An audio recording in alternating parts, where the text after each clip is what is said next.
Mesdames et messieurs, bonsoir. Pour un deuxième mois consécutif, notre assemblée régulière doit se tenir à huis clos, par visioconférence. Je ne vous apprendrai rien en vous disant que la pandémie de COVID-19 a changé nos vies, nos pratiques et nos méthodes. Malgré tout, la vie doit continuer. Comme prévu, nous avons su trouver, tous ensemble, un confort dans l'inconfort. Nous avons changé nos routines, nos façons de faire et nos façons de réfléchir. Tout cela nous permet petit à petit de retrouver un semblant de normalité qui, avouons-le, est bien différent. D'un point de vue municipal, les nombreuses fermetures de services ont eu un impact sur le quotidien de nous tous et toutes. Graduellement, j'ai bon espoir que nous pourrons réouvrir certaines infrastructures à moyen terme en mettant de l'avant des mesures sanitaires particulières. Nous le ferons lorsque les directives de la santé publique seront claires à cet effet. Entre-temps, nous assumons les services essentiels tout en préparant notre ville pour la saison estivale. Plusieurs employés seront d'ailleurs bientôt rappelés au travail. Bien que la saison touristique à venir passera à l'histoire, ce sera malheureusement pour de mauvaises raisons. Il y aura certainement une affluence quelconque, mais nous devons nous résigner à ce que l'achalandage soit en deçà de nos habitudes. Je ne veux pas paraître défaitiste, mais m'exprimant de la sorte, mais bien réaliste et honnête envers vous, chers citoyens. Sachez que j'effectue des représentations politiques quotidiennes afin de convaincre les gouvernements d'y aller de mesures spécifiques pour nos employés et nos entreprises qui dépendent de l'industrie touristique. À cet effet, j'ai bon espoir que des mesures particulières seront mises de l'avant au cours des prochains mois. C'est maintenant à nous d'être créatifs et ingénieux afin de soutenir économiquement le maximum de ce qui sera possible de faire. Alors que le déconfinement s'amorce très graduellement, j'invite toute la population à demeurer très vigilante et à respecter intégralement les directives de distanciation sociale. Bien que les services de garde, les écoles et plusieurs commerces redémarreront leurs activités, ce n'est pas le temps de relâcher. Nous devons rester concentrés sur un objectif, limiter le plus possible la propagation du virus afin de sauver des vies. Plus nous serons disciplinés, plus notre vie d'antan reviendra petit à petit. En ce sens, j'invite ainsi tous les commerçants à faire preuve de rigueur et à appliquer intégralement les directives de la CNESST. Il n'en va pas seulement de la santé de vos employés et de vos clients, mais bien de la santé de la population en général et de notre économie dans son ensemble. Ce soir, nos vérificateurs comptables présenteront nos résultats financiers 2019. Comme vous le verrez, nous avons été en mesure encore une fois de dépasser nos objectifs. Notre ville, bien que confrontée à des enjeux de taille, se retrouvait au 31 décembre 2019 dans une situation encore plus enviable que par le passé. Ces améliorations financières sauront nous aider pour la suite des choses. Dans un tout autre registre, j'aimerais offrir mes plus sincères condoléances à la famille et les amis de M. Jean-Marc Leblanc, journalier au service des travaux publics. Jean-Marc a malheureusement perdu son combat contre le cancer. Employé efficace, vaillant et apprécié de tous, son départ laisse un grand vide dans notre équipe. Il n'est pas facile de voir un collègue nous quitter aussi rapidement. Je tiens à te dire, cher Jean-Marc, que nous sommes chanceux d'avoir pu te côtoyer au fil des dernières années. Nous garderons de toi d'excellents souvenirs. Nous allons maintenant débuter la réunion. Vérification du quorum, l'ensemble du conseil est là. Premier point, séance du conseil à huis clos. Il s'agit pour le conseil d'adopter une résolution à l'effet d'adopter une résolution acceptant que la présente séance soit tenue à huis clos et que les membres du conseil et les officiers municipaux puissent y participer par voie de visioconférence. J'en fais la proposition, Geneviève. Je vais seconder. Ah. Bon, c'est les limites. C'est les limites. 1.2, lecture et adoption de l'ordre du jour. 1.3, adoption des procès-verbaux de la séance ordinaire du 6 avril, extraordinaire du 20 avril et extraordinaire du 27 avril. Suivi de la période de questions soumise par courriel à la séance du 6 avril. 1.5 correspondance. 1.6 compte à payer. 1.7 adoption du rapport financier et du rapport du vérificateur pour l'exercice financier se terminant le 31 décembre 2019. Fonds d'aide aux initiatives régionales Gaspésie-les-Îles-de-la-Madeleine, autorisation de signature. Programme TECQ, programmation partielle des travaux. 2. Au niveau de l'urbanisme, 2.1 règlement 1131-20 modifiant les règlements 780, 798, 800, 829, 893 et 820, ainsi que leurs amendements. Adoption de second projet et avis de motion. 2.2 règlement 1135 concernant les nuisances régies par la Ville de New Richmond et abrogeant le règlement 1112-19. 2.2 demande d'installation d'un bâtiment temporaire. 2.4 installation temporaire d'une roulotte de chantier, mesure de distanciation sociale, autorisation. 3.1 appel d'offres pour la fourniture et la livraison de sel de déglaçage. Et 3.2 appel d'offres pour la fourniture et la livraison d'une chargeuse rétrocaveuse. Point 4, période de questions. 5, clôture de l'Assemblée. Je me prendrai un proposeur pour 2 jours. Je vais proposer, Jean-Pierre. Jean-Pierre propose. François. François seconde, merci. 1.3, l'adoption du procès-verbal de la séance du 6 avril. Je vais en faire proposition. Jean. Je vais seconder, Geneviève. De la séance extraordinaire du 20 avril. J'en fais la proposition, Jean. Je vais seconder, René. De la séance extraordinaire du 27 avril. Je vais en faire proposition. Je vais appuyer, Jacques. Parfait. La suivi de la période de questions, nous avons eu seulement une question au mois d'avril qui était en lien avec des dossiers environnementaux. Nous avons répondu publiquement. On serait rendu au 1.5, la correspondance. Alors, tout d'abord, de Mme André Laforêt, ministre des Affaires municipales et des Régions, une correspondance concernant le suivi de la bataille collective contre la COVID-19 et remerciant les municipalités de veiller à ce que leur communauté continue d'avoir accès à des infrastructures et à des services municipaux de qualité, ainsi qu'à des milieux de vie sécuritaires.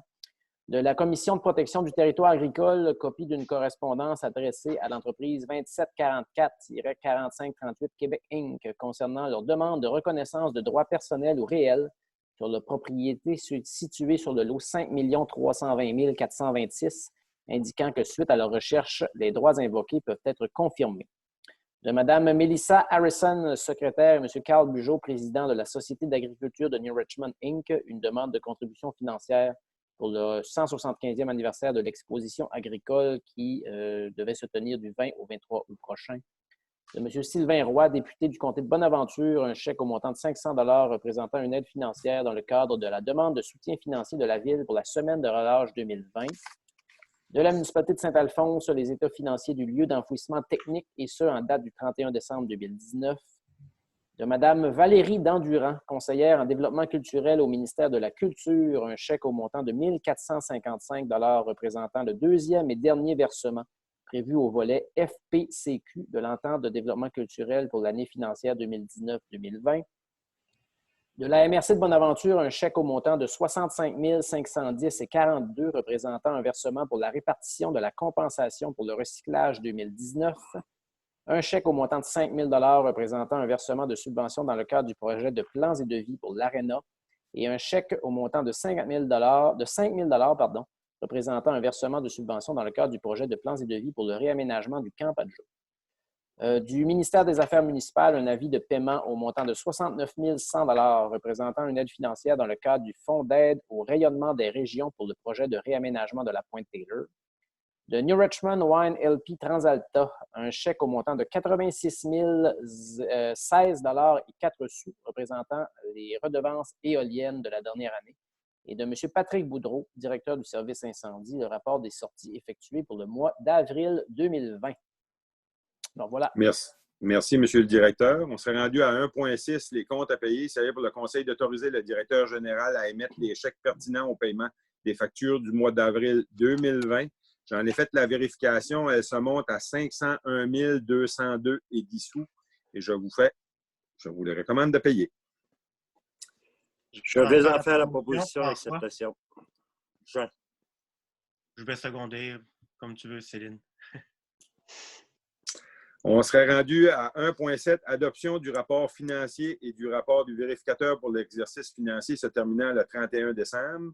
Fait que là, on va passer à M. Daniel Berthelot de chez Raymond Chabot Grant Thornton qui va nous faire la présentation des états financiers pour une première de façon virtuelle.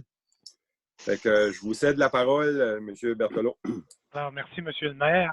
Alors, le document qui va être présenté va être disponible, vous me corrigerez, sur le site Internet de la Ville au cours des prochains jours.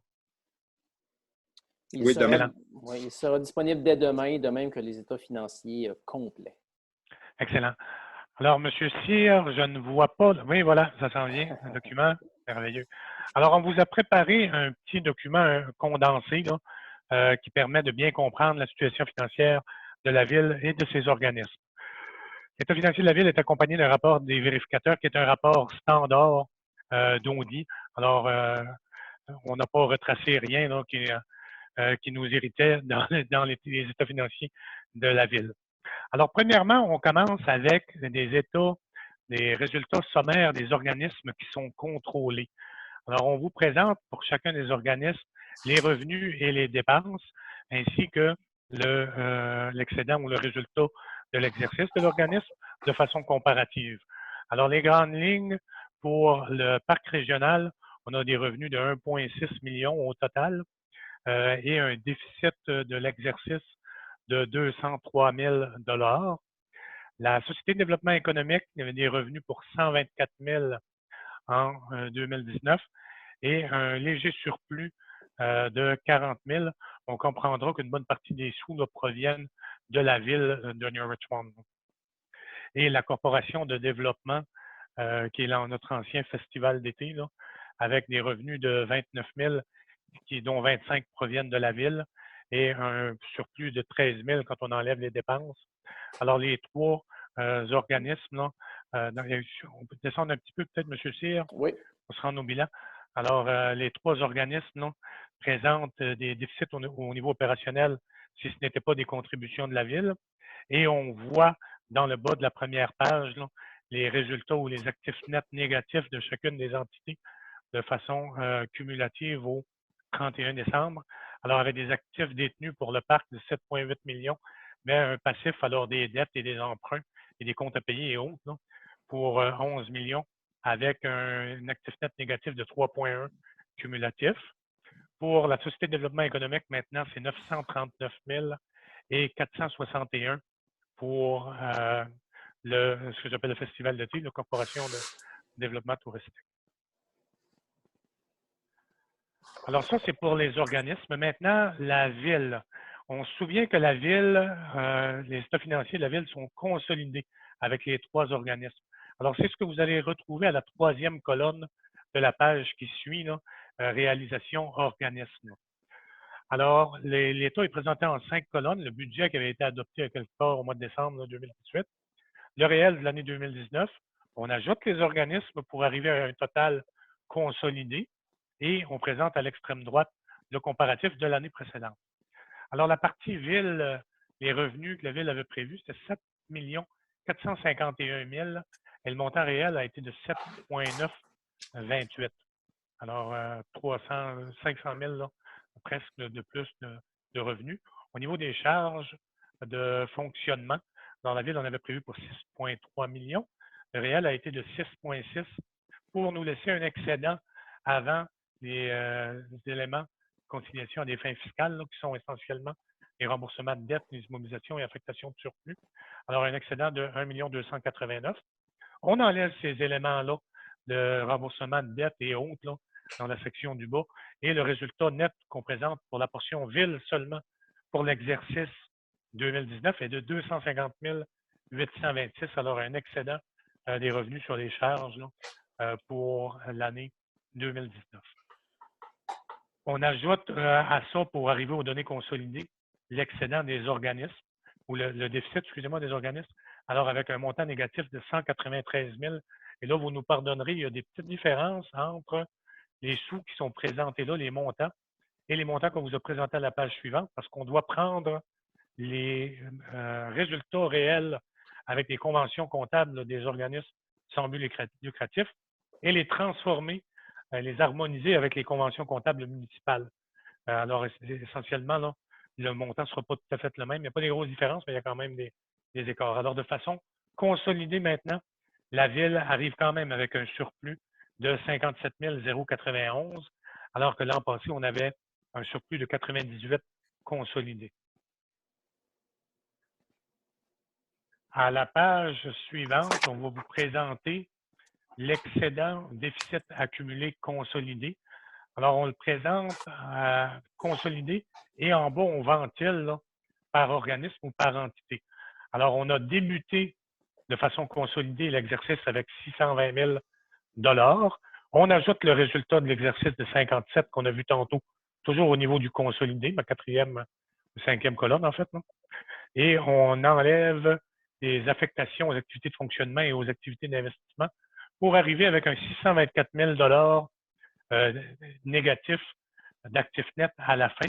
Et cet actif net-là se ventile comment? Alors, chacune des lignes, là, Ville de New Richmond, c'est la portion qui n'est pas consolidée, alors la Ville uniquement. La Société de développement économique, on aura un déficit cumulé de 52, 6,40 pour le parc régional et 4,61 pour la Corporation de développement touristique. Alors ça, c'était notre cumulatif. À la page suivante,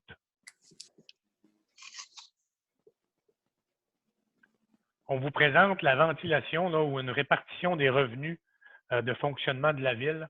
Alors, on voit qu'en New Richmond, on tire 67 % de nos revenus d'opération des revenus de taxes. Les transferts, qui sont des subventions, un petit peu à droite, là, on voit un 10 % des revenus. Très peu au niveau des tenants lieux de taxes, qui sont les taxes payées par les organismes là, du secteur école et autres, garderie. Les services rendus pour 914 000 pour 11 % des revenus et un 10 % là, en droits, amendes et pénalités et autres revenus qui fait 766 000.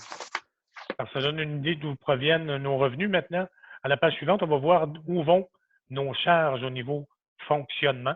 Alors, avec un petit peu le même principe, on peut voir qu'on investit en loisirs et culture un montant annuel de 1,5 cette année qui donne un 23 % du budget.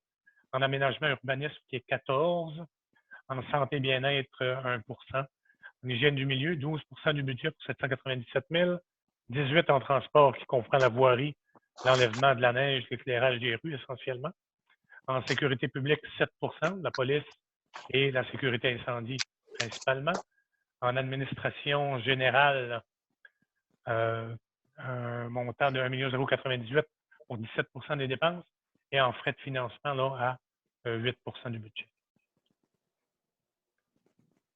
Alors, ça, c'est les données de l'exercice. On s'est permis aussi de présenter des données d'évolution de la dette depuis les premières années où la Ville avait mis en place là, un plan de redressement financier.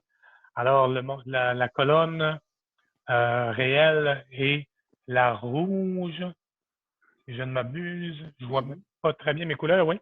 Oui, c'est bien la rouge. La rouge et le bleu, c'est les prévisions. Allez m'excuser 2 petites secondes. OK. Alors, on voit l'évolution là avec ce qui avait été prévu et le plan. Alors, on s'aperçoit que pour les 5 premières années du plan, on s'y était tenu là, drôlement. Et là, on voit la dette progresser légèrement là, au cours des dernières années, 2016, 17, 18 et 19. Là, la progression en fonction de tous les projets d'immobilisation qui ont été effectués au cours des dernières années. Alors ça, c'est la portion dette. À la page suivante, on voit maintenant, et là, on l'a présenté de façon différente un petit peu, là, le résultat, l'excédent ou le déficit de fonctionnement. Nous, on est parti il y a en 2011, là, où la Ville avait un déficit d'opération de l'année de 711 000 ou 720 000 $. Alors, ce déficit-là, là, on voit ce qu'on vise, c'est la ligne 0, bien entendu. Là, en tout cas, se ramener au moins en haut du 0. Alors, en 2012, on avait baissé. On a diminué jusqu'à 2015, là, où la Ville a réalisé un léger surplus. Et depuis ce temps-là, là, on en voit l'évolution. Là. Alors, 89 000 en 2015, 191. Ça a baissé un petit peu en 2017. Et là, les 2 dernières années, ben, on est reparti là, à la hausse là, avec un 250 000 en 2019. Alors, une information supplémentaire qui nous avait été demandée l'an passé et qu'on a ajouté à notre tableau. Là. Alors, c'est le résultat sommaire des opérations au niveau des infrastructures de loisirs. Alors, on s'est permis de dégager le résultat net global de chacune des entités.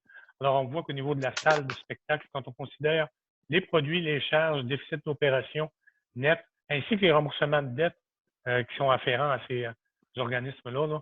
Alors, au niveau de la salle de spectacle, mais ça a coûté un net là, de 159 000, 228 au niveau de la piscine, en aréna, pour l'aréna, 199 000, la bibliothèque, 65, le parc régional, 2,72 et pour un global là, de 926 476 d'investissement ou de coût net là, des opérations au niveau des infrastructures de loisirs. Alors, ça fait le tour des pages qu'on avait à vous présenter de façon succincte puis un peu décevant parce qu'on ne peut pas voir les visages et voir les questions. Mais je crois que la Ville là, accueille les questions. Monsieur le maire, je vais vous laisser. Oui, bien, merci, M. Berthelot, pour cette présentation. On comprend qu'on est dans un contexte assez spécial suite à cette pandémie-là. Je veux rassurer les citoyens que si vous avez des questions, vous pouvez nous les envoyer par courriel. On va y répondre. Tout ce qui a été là présenté ce soir va se retrouver avec tous les dossiers plus détaillés aussi que les citoyens, vous allez pouvoir consulter. Puis vous pouvez vous assurer que le Conseil va faire le suivi de toutes les questions qui vont nous être posées dans les prochaines semaines. Puis un jour, je pense qu'on ne sera pas toujours à huis clos. Fait que vous aurez la chance de reposer les questions. Le Conseil ne cherchera pas à se défiler. Surtout qu'en plus, on a des très bons résultats cette année. On est très fiers là, d'avoir dégagé un surplus au niveau des opérations de la Ville de 250 000 ça va nous permettre justement, je vous dirais, dans le contexte de la crise qu'on est là présentement, de faire face à ce qui s'en vient devant nous parce qu'on sait que nos vies viennent de changer. Les opérations de la Ville vont être aussi chamboulées. Mais vous pouvez compter sur le fait que la Ville va être là pour soutenir tout ce qu'il va faire, qui va nous permettre de se rapprocher, de revenir à une vie plus normale. Fait que sur ça, ben merci, M. Berthelot. Merci, M. le maire. Oui. Merci, M. le maire. Une bonne fin de réunion et merci à tout le monde. Parfait. Au revoir. Fait que là, ça prendrait une résolution.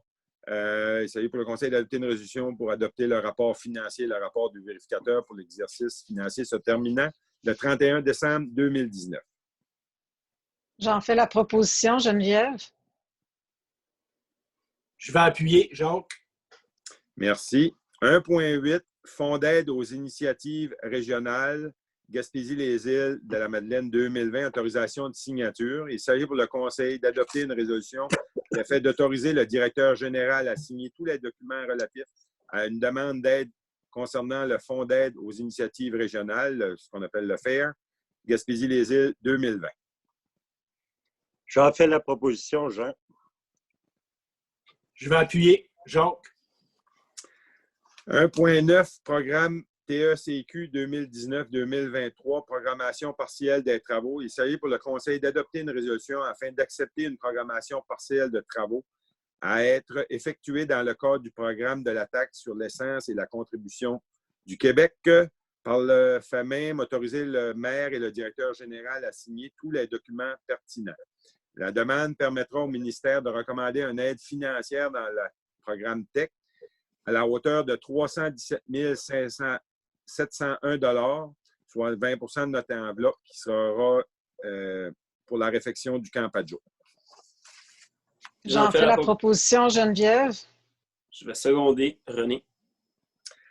Merci. 2, urbanisme. 2.1, le règlement 1131-20 modifiant les règlements 780, 798, 800, 829, 893 et 920, ainsi que leurs amendements, mis à jour, c'est pour une mise à jour de codification administrative. Adoption du second projet. Il s'agit pour le Conseil d'adopter le second projet de règlement 1131-20. La greffière dépose un rapport concernant la consultation publique qui s'est tenue. J'en fais la proposition, François. Appuyer, Jean-Pierre. Puis dans le même ordre d'idée, il faudrait donner un avis de motion. Il s'agit pour le Conseil de donner un avis de motion à l'effet que le règlement 1131-20 sera présenté pour une adoption à une séance ultérieure. J'en donne l'avis, Jean. 2.2, règlement 1135-20 concernant les nuisances et régi par la Ville de New Richmond et abrogeant le règlement 1112-19, adoption. Il s'agit pour le Conseil d'adopter le règlement 1135-20. C'est pour corriger une erreur s'était glissée dans notre règlement lors de son adoption. Le libellé de l'infraction à la fin du règlement ne stipule que l'article 2.1 au lieu de mentionner 2.2 et 2.3. J'en fais la proposition, Geneviève. Je vais appuyer, Jacques. 2.3, demande d'installation d'un bâtiment temporaire, lot 5 320 517. Le Conseil a reçu une demande à l'effet d'autoriser l'installation d'un bâtiment temporaire sur le lot 5 320 517 à la place d'une roulotte de chantier utilisée à des fins commerciales statuées à cet effet. Le Conseil avait déjà adopté une résolution pour permettre une roulotte de chantier. Là, on adopterait une résolution pour permettre un bâtiment temporaire qui serait pas mal plus beau qu'une roulotte de chantier pour une période de 24 mois en demandant aux promoteurs d'ici 12 mois de nous fournir un plan pour le remplacement de cette unité-là dans 24 mois. J'en fais la proposition. Geneviève. Je vais appuyer, Jacques. 2.4, installation temporaire d'une roulotte de chantier, mesure de distanciation sociale, autorisation. Il s'agit pour le Conseil d'adopter une résolution à l'effet d'autoriser de façon temporaire toute entreprise voulant faire l'installation d'un bâtiment temporaire sur leur propriété dédiée à leurs employés ou leur clientèle, et ce, afin de respecter les mesures de distanciation sociale dictées par le ministère. Cette mesure temporaire serait en vigueur jusqu'au 31 octobre 2020. C'est pour permettre aux entreprises, on comprend là, avec la pandémie, s'il y a des entreprises qui ont besoin d'espace à bureau temporaire, le temps de permettre de fonctionner, mais c'est qu'on permettrait temporairement aux entreprises de s'installer soit une roulotte de chantier ou un bâtiment pour permettre aux employés soit de respecter cette distanciation-là ou aussi à leurs clients. J'en fais la proposition, Jacques. Je vais seconder, Jean. 3.1, appel d'offres pour la fourniture et la livraison de sel de déglaçage. Il s'agit pour le Conseil d'adopter une résolution acceptant la soumission de Mines Salines, une division de K plus SL Windsor au montant de 46 844,26 taxes incluses, celle-ci étant la plus basse soumission conforme reçue. Le maire et la greffière sont autorisés à signer tous les documents pertinents. On était allé en appel d'offres sur invitation. Il y a 2 soumissionnaires. Le Mines Salines était à 46 844, puis celle Warwick était à 47 858,34. Je fais la proposition pour la plus basse soumission. Je vais seconder, François. Puis ça comprenait, nous, c'était pour un volume de 450 tonnes, ce qui nous permet de passer après. On est déjà en train de penser à l'hiver prochain. Ça fait spécial. 3.2, appel d'offres pour la fourniture et la livraison d'une chargeuse rétrocraveuse. Il s'agit pour le Conseil d'adopter une résolution acceptant la soumission de Longus Québec, Canada Inc. au montant de 196 994,72 taxes incluses. Celle-ci étant la plus basse soumission conforme reçue. Le maire et la greffière sont autorisés à signer tous les documents pertinents.